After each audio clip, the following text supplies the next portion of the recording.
Hey everybody, welcome back to Brainiac Baseball's 1981 Detroit Tigers season replay. This is the end of June standings and leaders spectacular. I wish I could roll my R's.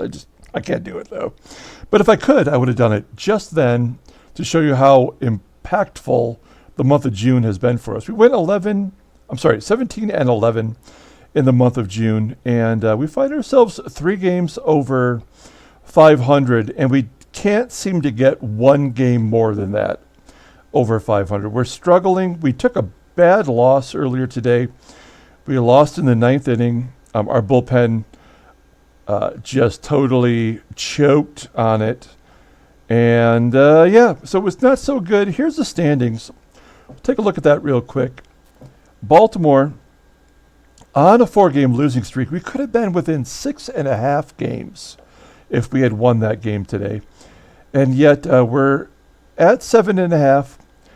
Even Milwaukee, who we're playing right now, has a 5-game differential to our team here. So really we're probably right around the same level if you consider that they might go 2-3 in those games. I guess we'll know more here as this rest of the season progresses. I think maybe the most important, surprising, interesting thing about this season is that Minnesota is leading the American League West. When you consider all the trades they made, they have completely blown by California and have taken over first place by 3.5 games. They're on a 4-game winning streak. They seem unstoppable right now. I just want to point out their lineup. It's a bunch of nobodies. They don't even have a batter with 10 home runs right now. And they've traded so many people. And, I guess they've done all the right things. If you look at their pitching, they got a couple oldies in AAA. Jerry Kuzman, who was 6-3, and Jeff Zahn, who's 1-7.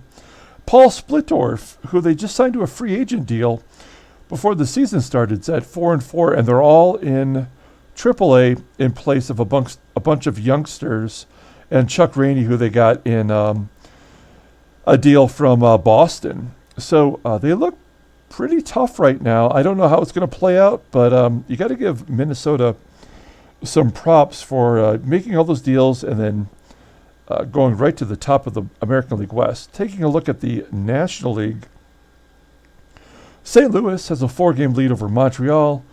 When you look at these teams here, I mean, no one has more than 69 home runs, which is Cincinnati, and then everyone else is barely hitting them over the fence. So speed is still important in the National League.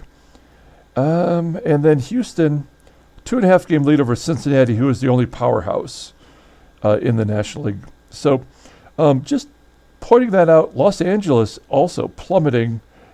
They've made a couple big trades, but including getting Steve Kemp from us, but they haven't been able to put it together. So that's the standings so far through the end of June. Just to illustrate, we've only got July to go. The All-Star game is coming up, and as you know, I will be playing this game live against Dave. Dave will be the National League All-Stars. I'll be the American League All-Stars. And there will be something on the line. I will be giving up something from my personal collection, either an autograph or a relic card or maybe even a rookie card.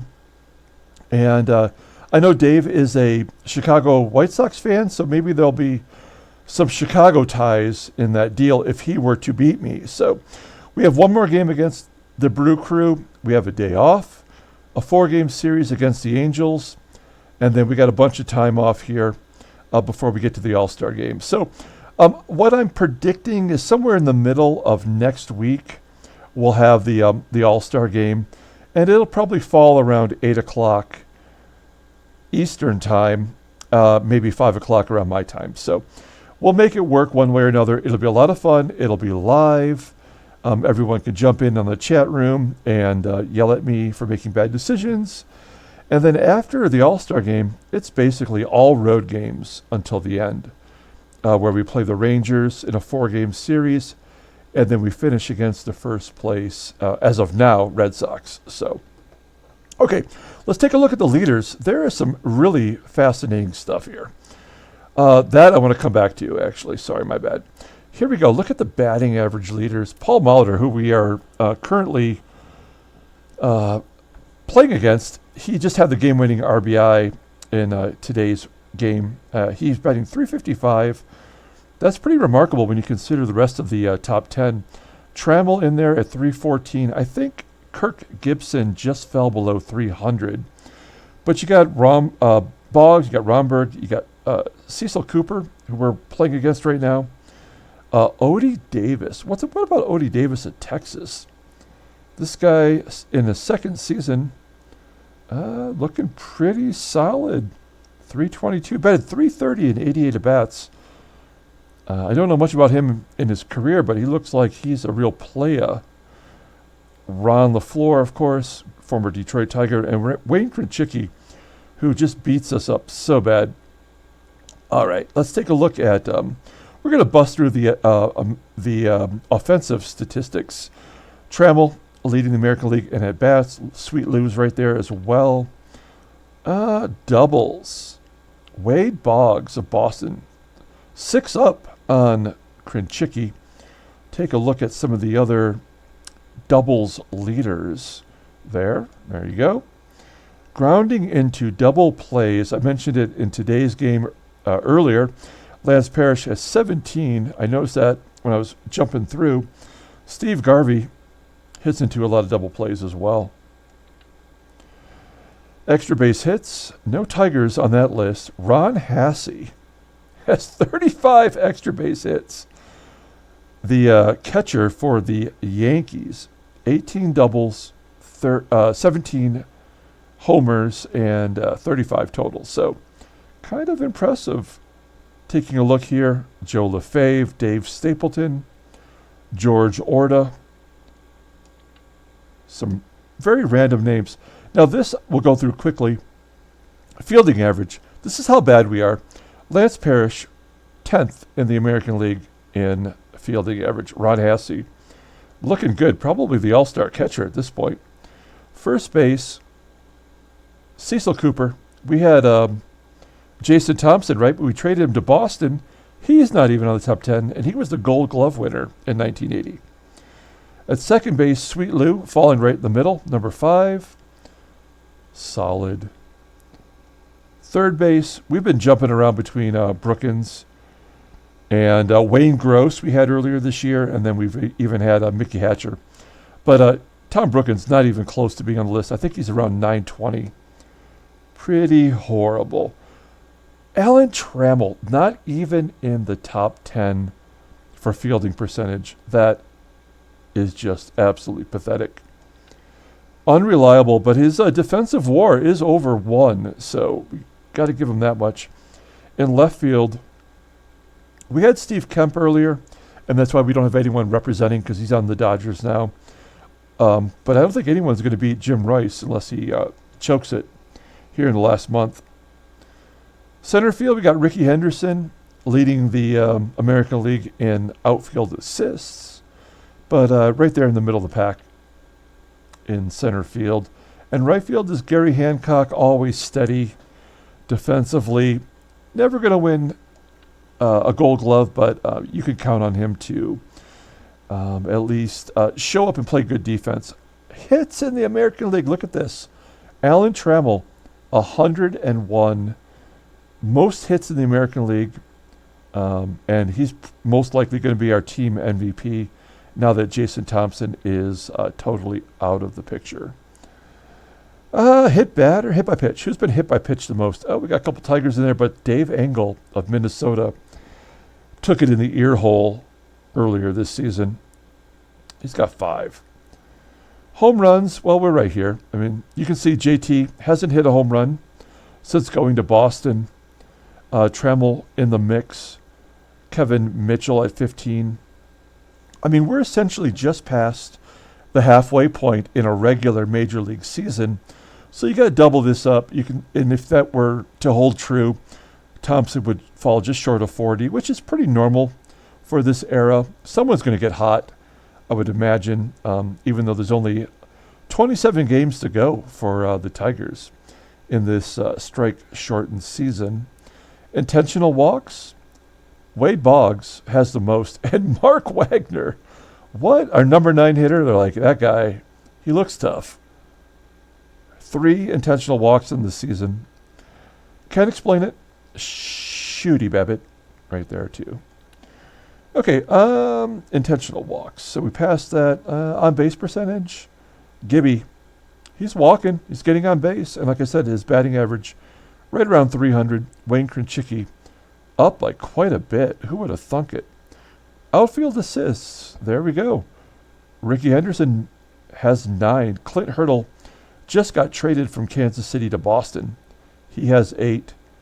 And you can look down the list here and see who else is on that list of rifles in the outfield. Okay, we're going to skip all that. OPS, we'll take a look at OPS. Trammell on the list, Ron Hassey. There's no way that Ron Hassey would ever lead the American League in slugging. But, you know, that's the fun part about this game. You never know. We're going to skip all that. We're going to come back. We don't care about range factor that much. RBI. So, JT, Tigers had number 1 and number 2. Robin Yount out for the season, so we're not going to see him any longer. So it's going to be down to JT on Boston, who's only had 1 in 3 games and no homers, no extra base hits. And our boy Alan Trammell, that would be amazing if he won the RBI title. Who would have thunk that? Runners thrown out. So this is for catchers defensively. It's Parrish. We call him out often, but he does have the second most runners gunned down from behind the plate. Take a look there at the other contenders. As Bud Bowling, surprisingly, is right up there. Parrish sitting third at 35% practically. Dave Rader, now the backup on Boston, in first with 41%. That's impressive. Runs scored, Joe Gates of the Sox. Following that up with Ricky, Odie, Allen. So we have 2 Tigers on the list. And a lot of the same names there. A lot of unusual names. Take a look at sacks. Look at Tom Brookins. He's got 4 sacks. Marty Barrett has 6, leading the American League. Sack flies, Thad Bosley, 7. No Tigers on that list. All right. Slugging, it's Hassey. Hassey's got it across the board. Stolen bases, here's what you came for.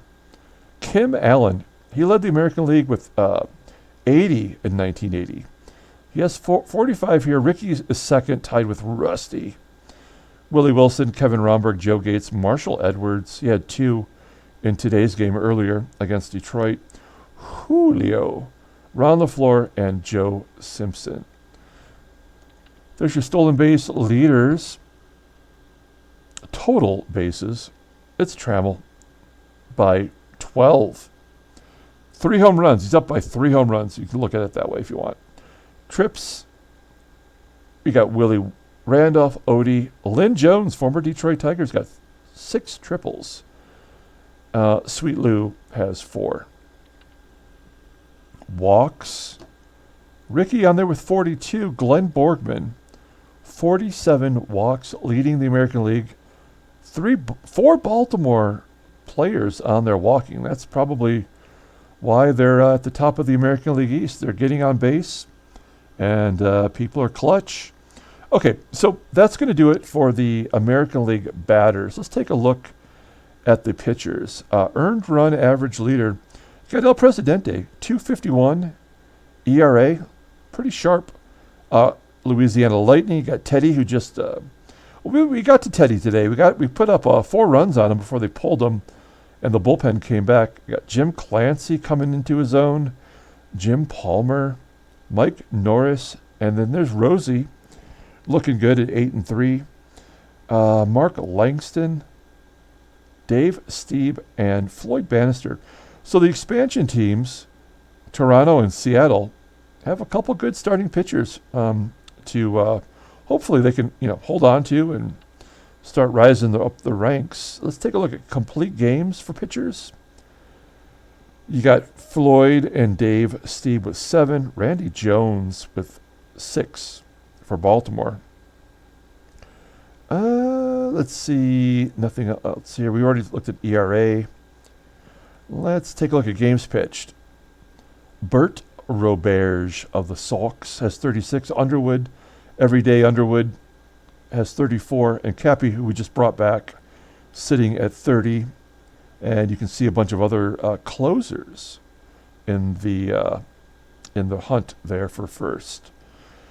Hit batters. Let's see who's been hitting the batters. Jack Morris has 4, but Jim Palmer using that ball as a weapon. Okay, home runs allowed. Yeah, you're not going to see Tigers. We don't really do that. We have a lot of all of our starters are really ground ball pitchers. And Fergie has given up 22. He is not Fergalicious. Larry McCall, and pretty much everyone else you might expect to pitch you a lot of complete games. Innings pitched. Dave Stieb and Jim Palmer over 140 so far. Innings per game. Wow, Mark Langston almost pitching 8 innings every game. Actually, you can pretty much say that about the whole top 10. Won't find any Tigers there, that's for sure. Okay, then we're looking at blah, blah, blah, I don't care. Quality starts. There's no Tiger on that list. Ron Guidry leading with 16. Let's see what else we got here. Saves. Here we go. No Tigers on that list because we've been doing it by committee most of the season. Victor Cruz of Cleveland tied with Goose and Jim Kern with 18. Remember, we started out the season with Andy Roplogel was our closer. So that's how naive I was, although he was unstoppable in September as a call-up for Detroit. And, we had to get rid of him. I think his ERA was over 10. Shutouts. Danny Parks, Teddy, Stefan Weaver, all have 3. And you son of a bitch is on the list. Okay, let's see who else we got here. Starts, 19 seems to be the max. Strikeouts pitched.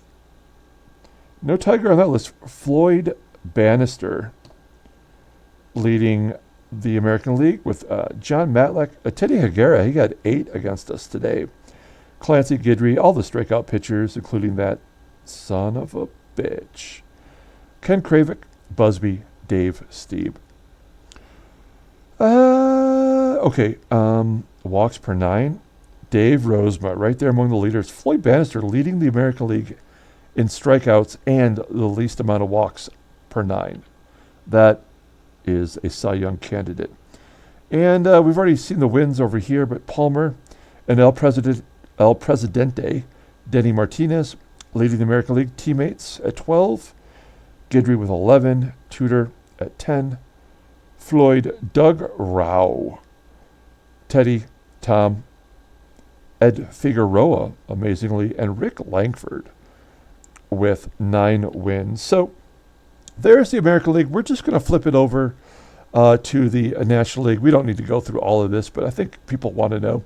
Hall of Famer Ted Simmons leading the National League in batting average, .332. Teammate Gary Templeton is right there. Tony Gwynn, that's my boy. I love Tony, one of my favorite players. Danny Goodwin coming over in a trade, right there among the leaders. Home runs in the National League, kind of surprising. Only 15 leads. That's Ken Griffey Sr. Otto the Swatto on there with 11. ERA Mario Soto, 2.19. Look at all the pitchers under 3, including Luber, D'Acquisto, Vita Blue, Nolan Ryan, Bob Welch. Wins, we have Joaquin, Rick Wise, Ed Whitson, surprisingly. So 6 pitchers over 10. I only mentioned that because, again, halfway point, so you could have potentially 6 pitchers reach 20 wins if this was a full season. The only other thing I want to see about 2 things. One, let's look at stolen bases. This is the run and gun league. Scott Laux of Houston has 42. Who did he get traded from Oakland over there? Let's take a look at the transactions. No, in fact, he missed 9 months of the season last year. That's why he only got 9 at-bats in the majors. Not messing around, though. He's got 42 stolen bases in 1981.